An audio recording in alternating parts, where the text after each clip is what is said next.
Yo, so I just got through reading a whole paragraph of comments, right? Now this video is just gonna be called EA versus 2K. Now I think it's quite funny because I'm not an EA sellout. They're not paying me anything to say anything about their games. I'm not, you know what I'm saying, I'm not gonna sit there and hype up NBA Live 14. I'm not gonna hype up 2K14, but I am going to point out stuff that I see that doesn't look good. It's not a good look for stuff. All right, now since this is quite funny because the dude said he's been gone for a few days just basically researching anything that he can find for 2K and NBA Live.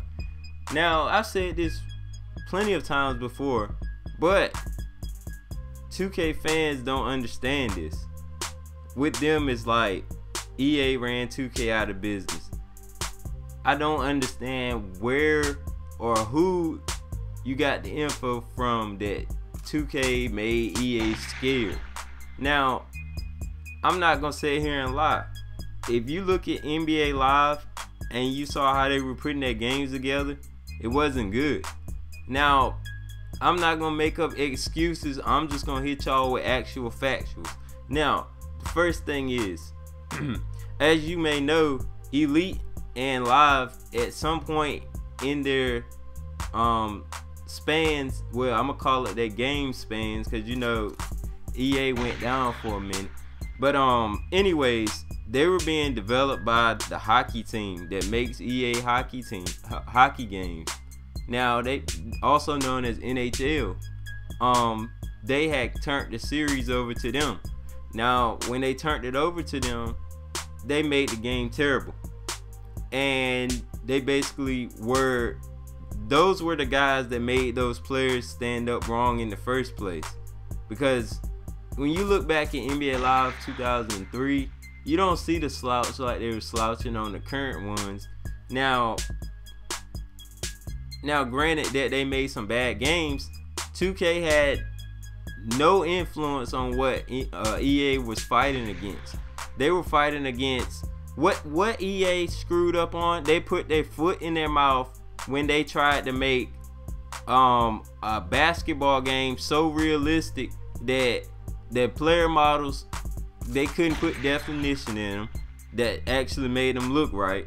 They couldn't make them stand up straight, and they put their foot in their mouth simply because they wanted to do better than 2K. They wanted the better game. They wanted better gameplay. But guess what? You guys nitpick at EA, but guess what? When 2K was making those small moves, you know what I'm saying, just putting in stuff, just adding stuff, not really correcting gameplay, we can all agree 2K11 probably was the best game they made. Now, I've been playing 2K since 2K9, because I really didn't get into the I played Live one time, and that was in 2003, so you can't call me a fanboy. And I hadn't even touched any more Lives after that, nor 2Ks.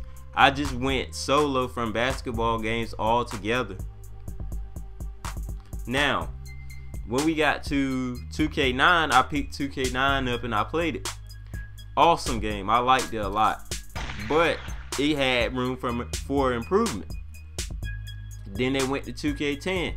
Great game, but it had room for improvement. Went to 2K11, also a great game. That's when they introduced, I think, My Player, right? Or they introduced in 2K10. Yeah, they introduced in 2K10, and it went over to 2K11. Great game modes back in the day. But in 2K11, the freezing was introduced, and they still couldn't catch on to it to save their life. They couldn't get rid of the freezing. From that point on, 2K has been garbage every year. And seriously, I don't understand how you 2K fans can be so happy that 2K14 is coming out on current gen. Now, this is the thing. 2K coming out on this gen I'm not comparing that 2K to NBA Live 14. I'm not comparing NBA Live 14 to next gen of 2K14 because I haven't seen gameplay from 2K14. Now, if you know anything about games, I've said this before, but when you use the same game engine from your last game to go over to a next gen that's gonna hold more software power and memory power and RAM space than what the engine that's designed for 2K, that's designed for this console, this current gen console, specifically for the specs of this console. Now you use that same engine with those same specs and you try to take that over to something more powerful, strong, and it has more memory on it for you to do more. What is that going to do to your game? Besides, it's still going to turn out the way this one on current gen is, because it's compressed. The file sizes on that engine that you made specifically for this generation of consoles, you're not going to get anything out of it. I don't know why it's so hard for so many people to understand that. If 2K does not develop a new engine for 2K14 on next gen, that game is going to look just as sloppy as the one they have out right now. And back to what I was saying, EA put their foot in their mouth. This is where it got tricky.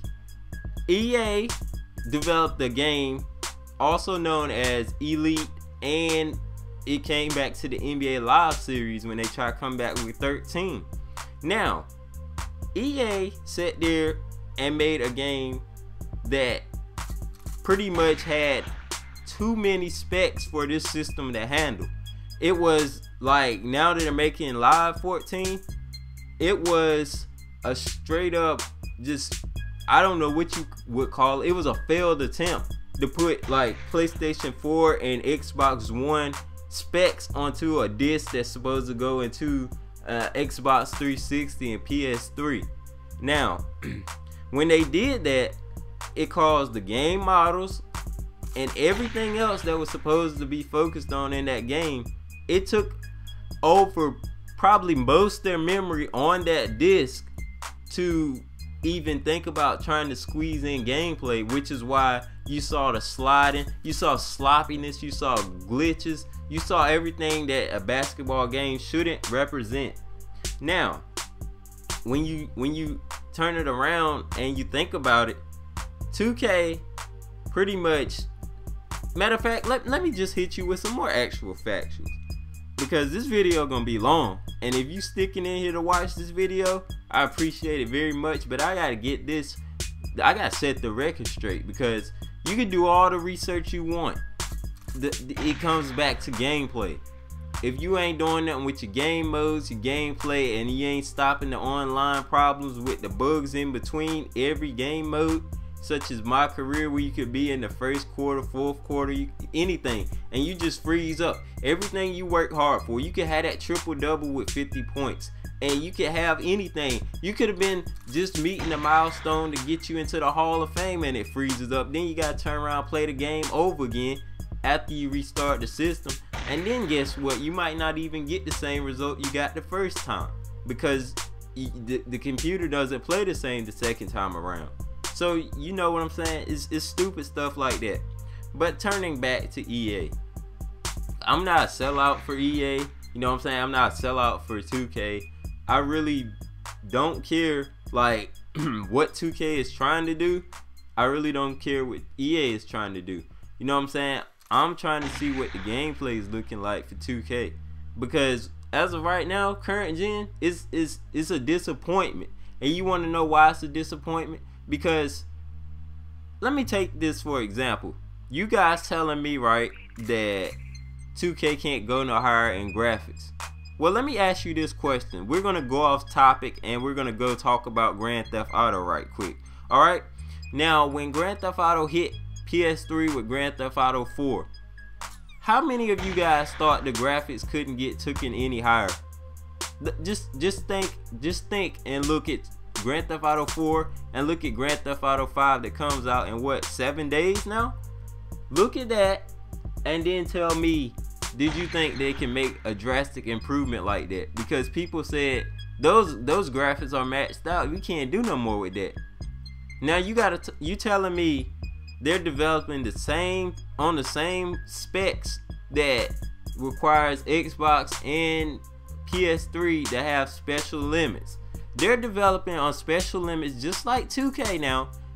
Now they not developing with the same engine, which really doesn't make any difference, because in a sense you can say it's the same engine, because 2K is focusing on physics now, and you know Grand Theft Auto has always focused on physics. Now you mean to tell me